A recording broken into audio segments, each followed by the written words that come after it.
गिबियावनो बयखौबो बड' निउस इउटुब चेनेलनि गोदान खौराङाव बरायबाय। नोंथांमोननि थाखाय बे समाव माखासे खौरां लाबोदों। भिडिअखौ जोबजासे नायलांनो दाबाव आरो चेनेलाव गोदानब्ला अन्नानै साबस्क्राइब खालामना बेल आइकनआ अलाव होनानै ला आरो भिडिअखौ लाइक कमेन्ट शेयार खालामनो गुरै खावलायबाय। दानिया फैदो दिनैनि खौराङाव।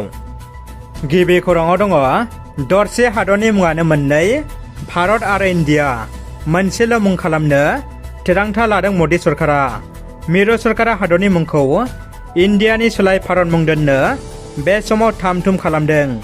बेबायदि समावनो खुगा बेखेवदों मुंदांखा देंखोगिरि जुबिन गार्गआ। जुबिन गार्ग बिथाङा बुंदों मुं सोलायब्लाबो इन्डिया भारत हिन्दुस्तान गासिबो मुङानो थागोन एबा रायखांजागोन, बेफोर गोनांथि गैयै खामानि होनना बिथाङा गोख्रोङै बुंदों। मख'नो गोनांदि इन्डियानि सोलाय दासान्दि मिरु सरकारा मोनसेल' मुं भारत दोननो जेरैबो गोख्रों जानायखौ नुनो मोन्दों। एबसुनि बारग' आफादगिरि रुंसारि गारलाबाथा बसुमतारी, पाब्लिक चेरिटेबल ट्रास्ट आरो रामफलबिल दख'रा दुलाराय बर' फरायसा आफादा जथायै मोनसे समनि दुलाराय बर' फरायसा आफादनि आफादगिरि दावहारु गारलाबाथा बसुमतारीनि 23थि थैनाय गोसोखां सानखौ सामथाइबारि हाब्रुबारियाव थानाय मांखरसालियाव फालिनाय जायो। बे हाबाफारियावनो एमएलए लरेन्स इस्लारि, दुलाराय बर' फरायसा आफादनि मानगोनां आफादगिरि दिपेन बर', गाहाय नेहाथारि खनेन्द्र बसुमतारी आरो सुबुं फोनांजाब नेहाथारि सोमदोन ब्रह्म आरो गोबां आलासि गेदेमा रायजो राजा बिथांमोना बाहागो लायो। क'क्राझार जिल्लानि गसाइगाव श्रीरामपुराव पुलिसनि सिग्रोमनायाव जायल'गारजों लांखोमानाय मासेनि मोसौ हमनो हादों। महकुमा पुलिसनि गाहाय हिरेन कुमार देखानि दैदेननाय मोनसे हानजाया हमनो हायो।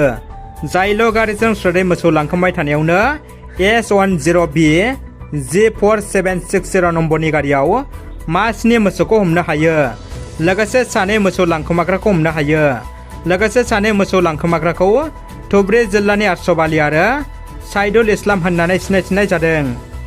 बिटिआरनि गाहाय खुंगिरि प्रमद बर'आ दावहारु गारलाबाथा बसुमतारी पाब्लिक चेरिटेबल ट्रास्टनो 25 लाख रां होनो फोसावबाय। एबसुनि बारग' आफादगिरि दावहारु गारलाबाथा बसुमतारीनि सानस्रिखौ गोसारहोनो आरो खामानि मावनायाव हेफाजाब होनो थाखाय दावहारु गारलाबाथा बसुमतारी पाब्लिक चेरिटेबल ट्रास्टनो बिटिआर सरकारनिफ्राय 25 लाख रां होनो बिटिआरनि गाहाय खुंगिरि प्रमद बर'आ दिनै बिथांनि थैनाय सानाव फोसावबाय। रायजो राजाफोरनिसिम गोनांथार फोसावनाय। चिरां जिल्लानि सिङाव थानाय बिजनी बर' बाजाराव आयुर्वेदिक थेरापि एन्ड यगा सेन्टारखौ गासिबो सुबुंनि मोजांनि थाखाय गायसननाय जादों। बेनिखायनो माखासे साननि सिगांनिफ्रायनो सोरनिबा देहाया सानाय सुनायजों भुगिना दंब्ला फाहामथाय लाफैनो हागोन आरो गाहाम सावस्रि सुबुङाबो गावनि देहाखौ मोजां रिलेक्स खालामनाबो लानो हागोन। बेनि अनगायैबो जेरै सिं सानाय, हान्थु सानाय, मिजौनाय, मोदोम सानाय, जरा जरा सानाय, गोदना सानाय, पेरालाइसिस आरो खर' सानाय, जिनजिर मोननाय बायदि बायदि गोबां प्रब्लेम गोनां सुबुंफ्रा फाहामथाय लाफैनो हागोन। सोरबाफोर बिथांमोना बेफोरबायदि प्रब्लेम दंब्ला थोंजोङैनो सावगारियाव होनाय जानबुं नम्बराव खौरां लाहरनो हागोन। दानिया फैदो गुबुन मोनसे खौराङाव। भारतखौ 200 बोसोर सासन खालामनाय ब्रिटेननि गाहाय मन्थ्रिया भारताव फैगोन। दिल्लीयाव जानो गोनां G20 सामिटआव ब्रिटेननि गाहाय मन्थ्रि ऋषि सुनाकआ बाहागो लागोन। दिल्लीयाव जानो गोनां G20 सामिटआव बाहागो लानो थाखाय फैगौ 8 सेप्तेम्बर खालि ब्रिटेननि गाहाय मन्थ्रि ऋषि सुनाकआ भारताव फैगोन। ऋषि सुनाकनि भारताव फैनाया जारिमिन जाना थागोन। मख'नो गोनांदि ब्रिटेननि गाहाय मन्थ्रि ऋषि सुनाकआ सासे भारतारि फोलेरनि सुबुं। मख'नो गोनांदि दिल्लीयाव G20 सामिटआव खुंफुंजागोन आरो बुहुमनि मोन 20 गोहोगोरा हादरफोरनि दैदेनगिरिफ्रा बाहागो लाफैगोन। परबतजरा आदिबासी सेलनि एग्जिकिउटिभ सावरायमेल खुंफुंदों टिपकाइ प्राइमारि BPF मावख'आव।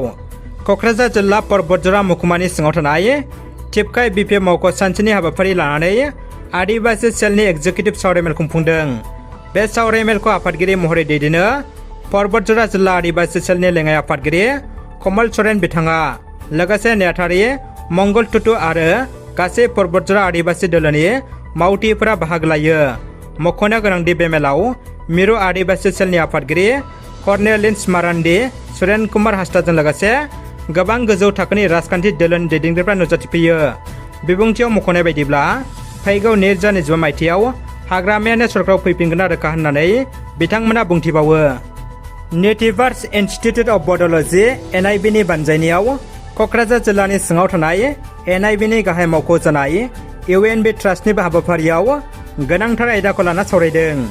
बे हाबाफारियाव बड'फा उपेन्द्र ब्रह्म सुबुंथिनि फायखि बान्था नेर्जा बान्था राननाय हाबाफारि खुंफुंनांगौनि थाखाय गोदान बिजिरगिरि आफाद जुरि बर्डखौ मैया दाफुंनाय जायो। लोगोसेनो बड'फानि जिउखौरां बिजाब लिरनांगौनि थाखायबो साब कमिटि दानानै होनाय जायो। हाबाफारिजोंनो लोब्बा लाखिनानै सेथि खेबनि एनुवेल मेगाजिन हालालि फलनखौ बर' थुनलाइ आफादनि मानाव गेदेर आफादगिरि प्रफेसर सुरत नार्जारि बिथांनि आखाइजों बेखेवनानै होनाय जायो।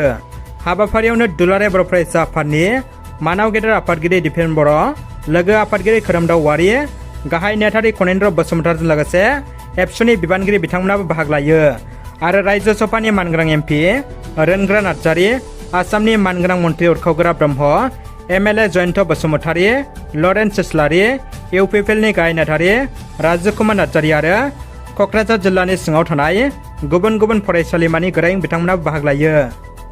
नागालेण्ड रायजोनि गिबिसिन मेडिकेल फरायसालिमायाव थाखो फोरोंथायखौ जागायबाय। नागालेण्ड रायजोनि गिबिसिन मेडिकेल फरायसालिमा Nagaland institute of medical science and रिसार्चआव गिबि बेट्सनि फरायसाफोरखौ फोरोंथाय होनाया जागायबाय। बे मेडिकेल फरायसालिमायाव गासै 100 एमबिबिएस फरायसाफ्रा सोलोंथाय लाजेनबाय। बेनिनो 85 फरायसाफ्रा नागालेण्डनि आरो गासै 15 फरायसाफ्रा गुबुन हादरनिफ्राय सोलोंथाय लाफैनाय फरायसाफोर।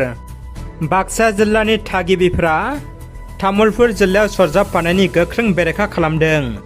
बाक्सा जिल्लानि भारत भुटान सीमा ओनसोल सुबुनखाथायाव ओनसोलनि थागिबि रायजो राजाफ्रा गोख्रों खुद्रेसारनाय दिन्थिफुंदों। सुबुनखाथा आरो जफादं पिसटिसनि रायजो राजाफ्रा तामुलपुर जिल्लायाव सरजाब जानायखौ गोख्रों बेरेखा खालामदों। बिजनियाव गान्जा रोगाग्रा सासे सुबुंखौ हमनो हादों बिजनि पुलिस बिफाना। चिरां जिल्ला बिजनियाव मोनसे स्रोद सुलुंनि गेजेरजों गोख्रों संदाननायजों बिजनि पुलिस बिफाना मैया सासे गान्जा रोगाग्रा सुबुंखौ हमनो हायो। हमजानाय सुबुंखौ सेनं साइटेनगुरनि थागिबि लानेश्वर राय होनना सिनायथिनो हादों। पुलिस बिफाना मोनसे संगालि सुलुंनिफ्राय मिथिनो मोननानै चिरां जिल्ला एसपि शेखर जयति रयनि दैदेननायजों बिजनि पुलिस बिफाना खालामनाय मोनसे गोख्रों संदाननायजों गान्जा रोगाग्रा सुबुंखौ हमनो हायो। मख'जाथावदि पुलिस बिफाननि हानजाया रनेश्वर रायनि न'आव मोनाबिलि समाव बे गोख्रों संदाननायखौ खालामदोंमोन। सिग्रोमनायनि गेजेरजों लानेश्वर रायनि न'निफ्राय 3.4 किल'ग्राम गान्जाखौ बोखांनो हायो। दानिया फैदो जोबथा खौराङाव। क'क्राझाराव मिरु BPF कच राजबंसि सेलनि खौरांगिरि मेल। फैगौ बिसायख'थियाव राजबंसि माहारिया थोंजोङै BPF दोलोखौ मदद खालामनायनि इसारा फोरमायदों। क'क्राझाराव थानाय BPF दोलोनि गाहाय मावखुलियाव खुंफुंनाय मोनसे खौरांगिरि मेलनि गेजेरजों कच राजबंसि BPF सेलनि खौरांगिरि दीपांकर राजबंसिया बिटिआरनि गाहाय खुंगिरि प्रमद बर' आरो इउपिपिएल दोलोनि सायाव गोख्रों बिजाथाय फोरमायदों। बेराफारसेथिं बारग' एमएलए इमानुएल मोसाहारिया फिन BPF दोलोआव हाबफैनो साखाफारा। फैगौ नभेम्बराव BPF दोलोआव हाबफैनो साखाफारा जानायखौ नुनो मोन्दों।